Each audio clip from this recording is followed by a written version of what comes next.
ജയ് ശ്രീമന്നാരായണ. ഞാൻ ഇവിടെ പ്രതിപാദിച്ചിരിക്കുന്ന സംഗ്രഹം നമുക്ക് നൽകിയത് രാമാനുജദാസൻ ശ്രീമാൻ ഗട്ടു വേണുഗോപാലസ്വാമി അവർകൾ. അധ്യായം 18 മോക്ഷസന്യാസയോഗ. ശ്ലോകം 43. സൗര്യം തേജഃ ധൃതിഃ ദാക്ഷ്യം യുദ്ധേ ചാപി അപലായനം ദാനമീശ്വരഭാവശ്ച ക്ഷാത്രം കർമ്മ സ്വഭാവജം. ഓം. ഗീതാചാര്യ ശ്രീകൃഷ്ണ പരമാത്മ നമുക്കെല്ലാവർക്കും അർജുനനോടൊപ്പം മോക്ഷസന്യാസയോഗ അഭ്യസിപ്പിക്കുന്നു. പരമാത്മ പറയുന്നു, അർജുന, ഞാനിപ്പോൾ ക്ഷത്രിയനുണ്ടാകേണ്ട ഗുണങ്ങൾ പറയുവാൻ തുടങ്ങുന്നു. അത് കേൾക്കുക. ക്ഷത്രിയന്റെ ഉത്തരവാദിത്തങ്ങൾ നിറവേറ്റേണ്ട ഒരാൾ ചെയ്യേണ്ട പ്രവൃത്തികൾ ഞാൻ ഇപ്പോൾ പറയാം. യുദ്ധക്കളത്തിൽ യാതൊരു ഭയവും കൂടാതെ ഇറങ്ങുവാൻ ഒരു ക്ഷത്രിയന് സാധിക്കണം. ശത്രുവിന് ഭയം ഉളവാക്കുന്ന വിധമാകണം ഒരു ക്ഷത്രിയൻ. അതുമാത്രമല്ല, ഏതൊരു തടസ്സവും അനുഭവിക്കുവാനുള്ള ധൈര്യവും തുടങ്ങിവെച്ച പ്രവൃത്തി തുടരുവാനും സാധിക്കണം. ഇതുകൂടാതെ എല്ലാ കർത്തവ്യങ്ങളും കഴിവോടെ നിറവേറ്റുവാനുള്ള ശക്തി ഉണ്ടായിരിക്കണം. യുദ്ധത്തിൽ തൻ്റെ മൃത്യു ഉറപ്പായാൽ പോലും യുദ്ധക്കളം ഉപേക്ഷിച്ച് പലായനം ചെയ്യാതിരിക്കുവാനുള്ള ധൈര്യം ഉണ്ടായിരിക്കണം. അതുമാത്രമല്ല, സ്വന്തം സമ്പാദ്യം അർഹിക്കുന്നവർക്ക് നൽകുവാനുള്ള ഉദാരമനസ്കതയും ഉണ്ടായിരിക്കണം. സ്വന്തം ഭരണപരിപാലനത്തിൽ എല്ലാവരെയും ഭരിക്കുവാനുള്ള കഴിവുണ്ടാവണം. ഇങ്ങനെ പറഞ്ഞുകൊണ്ട് ശ്രീകൃഷ്ണ പരമാത്മ ക്ഷത്രിയനായിട്ടുള്ള ഒരാളുടെ ഗുണങ്ങളും സവിശേഷതകളും ക്ഷത്രിയനായിട്ടുള്ള ആൾ ചെയ്യേണ്ട പ്രവൃത്തികളും കർത്തവ്യങ്ങളും വിശദീകരിക്കുന്നു. അതിനാൽ നമുക്കായി നൽകിയിട്ടുള്ള കർത്തവ്യങ്ങൾ ശരിയായി ചെയ്യുവാൻ വേണ്ട ഗുണങ്ങൾ വളർത്തിയെടുക്കുവാൻ പരിശ്രമിച്ച് നമ്മളുടെ കർത്തവ്യങ്ങൾ കാര്യക്ഷമതയോടെ നിറവേറ്റി ശ്രീമൻ നാരായണനോടുള്ള സേവയായി എല്ലാ പ്രവൃത്തികളും ചെയ്ത് ശ്രീമൻ നാരായണനെ നേടുക എന്നത് നമ്മളുടെ ജീവിത ലക്ഷ്യമാക്കി ശ്രീമൻ നാരായണനിൽ മാത്രം അഭയം തേടി ശ്രീകൃഷ്ണ പരമാത്മയുടെ വാക്കുകൾ ശ്ലോകത്തിലെന്ന പോലെ നമുക്ക് ആവർത്തിക്കാം. ശൗര്യം തേജോ ധൃതിർദാക്ഷ്യം യുദ്ധേ ചാപ്യപലായനം ദാനമീശ്വരഭാവശ്ച ക്ഷാത്രം കർമ്മ സ്വഭാവജം. ശ്രീകൃഷ്ണ പരമാത്മാവ് ശ്രീമദ് ഭഗവത്ഗീതയുടെ പൂർണ്ണമായ അന്തസത്ത 18-ാം അധ്യായത്തിലെ 65 മുതൽ 70 വരെയുള്ള ശ്ലോകങ്ങളിൽ പ്രതിപാദിച്ചിട്ടുണ്ട്.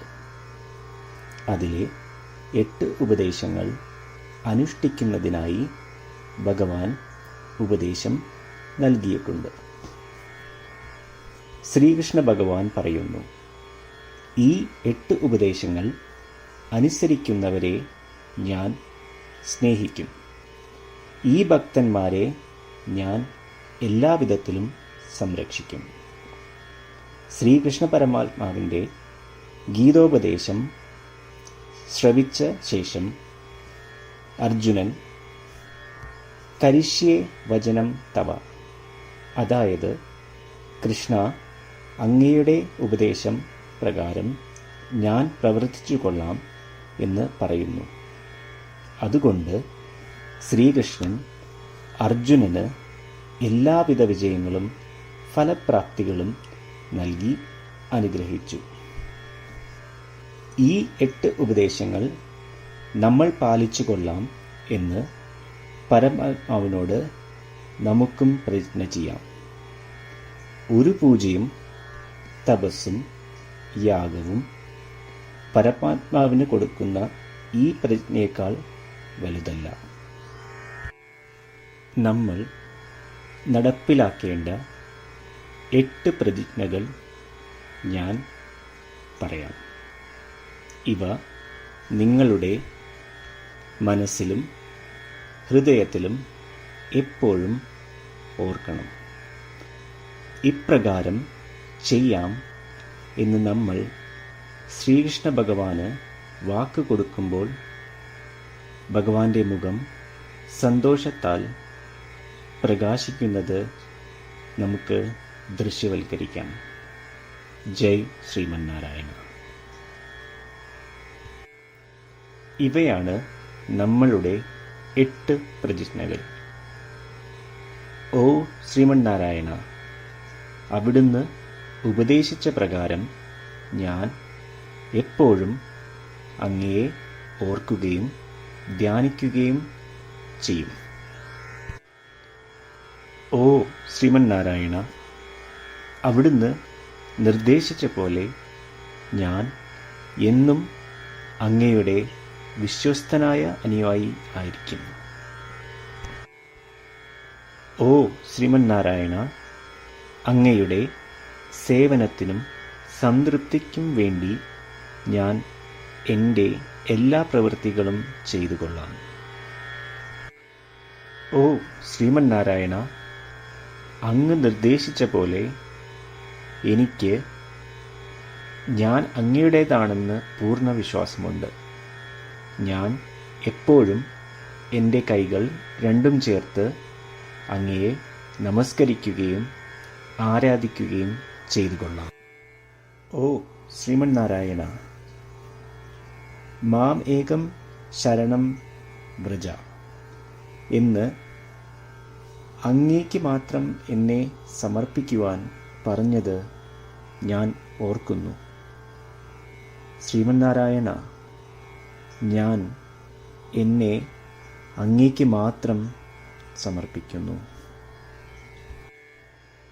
ഓ ശ്രീമന്നാരായണ, മാ സുജ, അതായത് ഒരിക്കലും ദുഃഖിക്കേണ്ടി വരില്ല എന്ന് അങ്ങ് നൽകിയ ഉറപ്പ് ഞാൻ ഓർമ്മിക്കുന്നു. അതിനാൽ ഞാൻ ഒരിക്കലും ദുഃഖിക്കുകയില്ല. ഓ ശ്രീമന്നാരായണ, അങ്ങ് ഞങ്ങളുടെ രക്ഷയ്ക്കായി ശ്രീമദ് ഭഗവത്ഗീതയിലെ ഉപദേശങ്ങൾ നൽകി ഞങ്ങളെ അനുഗ്രഹിച്ചു. ദിവസവും ഒരു ശ്ലോകമെങ്കിലും വായിക്കുകയോ ശ്രവിക്കുകയോ ചെയ്തു കൊള്ളാം എന്ന് ഞാൻ പ്രതിജ്ഞ ചെയ്യുന്നു. ഓ ശ്രീമന്നാരായണ, അങ്ങ് ഭഗവത്ഗീത എല്ലാ മാനവരാശിക്കും വേണ്ടി ഉപദേശിച്ചതാണ്. ഗീതയിലെ അങ്ങയുടെ ദൈവികമായ ഉപദേശങ്ങൾ ഞാൻ ഗീതയെക്കുറിച്ച് അറിയാത്ത ഭക്തന്മാർക്ക് എത്തിക്കുവാൻ ശ്രമിച്ചുകൊള്ളാം. ഓ ശ്രീമന്നാരായണ, ഞാൻ അങ്ങ് പറയുന്നത് പോലെ ചെയ്യുകയും അവിടുന്ന് ആഗ്രഹിക്കുന്നത് പോലെ പെരുമാറുകയും ചെയ്തു കൊള്ളാം. ഞാൻ അങ്ങേക്ക് വേണ്ടി മാത്രം പ്രവർത്തിക്കും. ശ്രീമന്നാരായണനോട് ഓരോ ദിവസവും നൽകുന്ന ഈ വാക്ക് അദ്ദേഹം പറയുന്നത് പോലെ ഒരു വലിയ പൂജ തന്നെയാണ്. അചഞ്ചലമായ ഭക്തിയോടും വിശ്വാസത്തോടും കൂടി നമ്മുടെ പ്രതിജ്ഞ അദ്ദേഹത്തിന് സമർപ്പിക്കാം. ശ്രീമന്നാരായണ, കരിഷ്യേ വചനം തവ. ശ്രീമന്നാരായണ, ഞാൻ അങ്ങയുടെ ഉപദേശപ്രകാരം പ്രവർത്തിച്ചുകൊള്ളാം. സൗര്യം തേജഃ ധൃതിഃ ദാക്ഷ്യം യുദ്ധേ ചാപി അപലായനം ദാനമീശ്വരഭാവശ്ച ക്ഷാത്രം കർമ്മ സ്വഭാവജം. ഓം ശൗര്യം തേജോ ധൃതിർദാക്ഷ്യം യുദ്ധേ ചാപ്യപലായനം ദാനമീശ്വരഭാവശ്ച ക്ഷാത്രം കർമ്മ സ്വഭാവജം. ശ്രീമന്നാരായണ, എല്ലാ ഭക്തരോടും ഒരു പ്രത്യേക അഭ്യർത്ഥന. നമ്മളുടെ ജീവിതത്തിൽ നമുക്ക് എല്ലാ കാര്യങ്ങൾക്കും ഉടനടി ഫലപ്രദമായ പരിണിതഫലം വേണം. ഇത് നേടുന്നതിനായി നമുക്ക് ഒരു നിമിഷം ദിനവും നാരായണാസ്ത്രം പാരായണം ചെയ്യാം. നാരായണാസ്ത്രം ലഭിക്കുന്നതിനായി നാരായണാസ്ത്രം വെബ്സൈറ്റ് www.narayanaastram.org എന്ന സൈറ്റിൽ നിങ്ങളുടെ പേരും ഇമെയിൽ മേൽവിലാസവും രജിസ്റ്റർ ചെയ്യുക. ഇപ്രകാരം ചെയ്യുന്നവർക്ക് ഒരു നാരായണാസ്ത്രം PDF ഇമെയിലിൽ അയച്ചു തരുന്നതാണ്. ഈ PDF-ൽ ഒരു രാമായണ ശ്ലോകം, ഒരു ഗീതാശ്ലോകം, ഒരു വിഷ്ണുനാമം എന്നിങ്ങനെ അടങ്ങിയിരിക്കുന്നു. ഇവ മൂന്നും ചേർന്ന് നാരായണാസ്ത്രം എന്ന പേരിൽ അറിയപ്പെടുന്നു. ഏവർക്കും വിവിധ ശ്ലോകങ്ങളാവും അയച്ചു തരിക.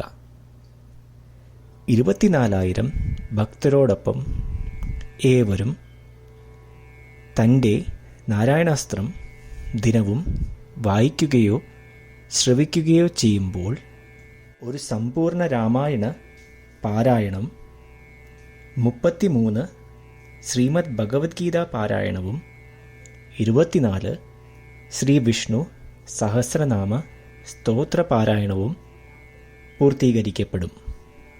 ഇത് ദിനവും ചെയ്യുന്നതിലൂടെ അത്യന്തം ശ്രദ്ധേയവും അസാധാരണവുമായ ഒരു ഫലമാണ് കൈവരിക്കാവുന്നത്.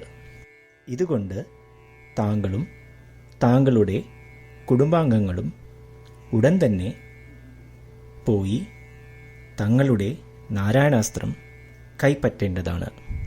ജയ് ശ്രീമന്നാരായണ.